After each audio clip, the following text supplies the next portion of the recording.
Hello mga idol, mayong hapon po. Mayong hapon sa inyo. Real talk ta sa mga followers at viewers. Ah, yung pagre-reels natin ay kasanayan na natin ay parang masaya tayo. Nag-content tayo ng patawa para makaagaw pansin, magbigay aliw. Sinsya na po yung boses ko. Sa totoo lang, yung magpalabas ka na happy ka sa content mo, fake lang yan. Sa totoong buhay, real talk, marami kang problema. Marami kang tiisin. Yung iniisip mo sa hinarap, masyadong mabigatan ka dahil sa problema, sunod-sunod ang mga problema. Hindi mo masanayan na kaya mong igagapang, ilunasan yung mga lahat ng problema. Yung content mo, yung ginawa mong pagre-reels, libangan lang yan sa totoong buhay. Hindi yan sa totoong pagkaikaw. Maniwala ka o sa hindi, ang totoong buhay natin, para tayong naghahabol, nagsusumikap. Kailangan natin magsumikap. Kailangan natin itaguyod natin ang ating pamilya. Pero kung nagnanais kayo na kumita ng malaki, depende lang sa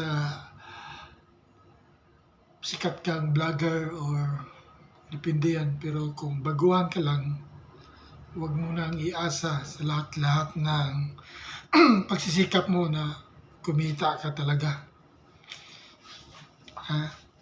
Isipin nyo na yung pagre-reels o ma-invite ka naman sa ads on reel is isang lang yan, bagan sideline or hindi yan ang pinaka cost or daluyan ng income mo. Hindi. Mabuti pa yung na-monetize na sikatin mga vlogger, mga sikat na mga yung na nagbigay aliw, na monetize na sila. Siguro, mayroon silang income, pero hindi naman lahat na ay magkataas or bigla pa rin ka mo down dahil sa mga content mo na hindi maraming views, konti na lang nanonood. Yan talagang yung views ang kinatasangkapan ni Meta, na kung marami kang views, lumaki ang kita mo kung na-monetize ka. Pero konti lang, nag-umpisa ka lang, huwag mo iasa lahat. Yan at talaga ang kasanayan. Diba, idol? Marunong kang mag-analyze sa sitwasyon.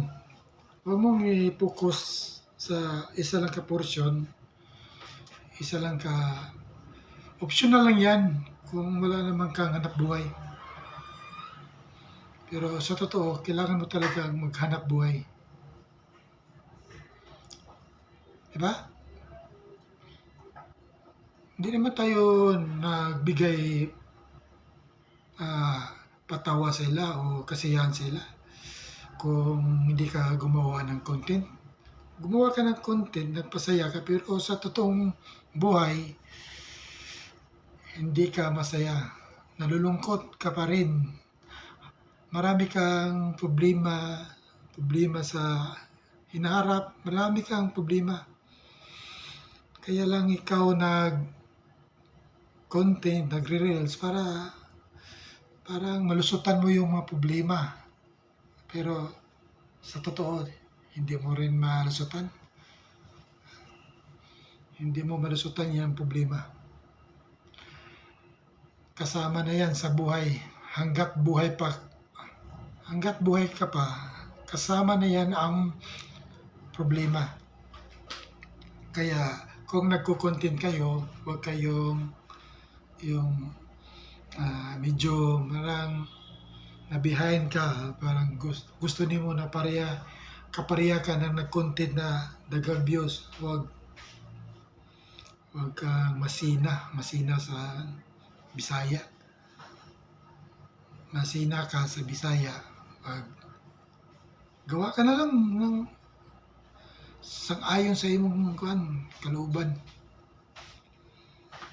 Bye-bye.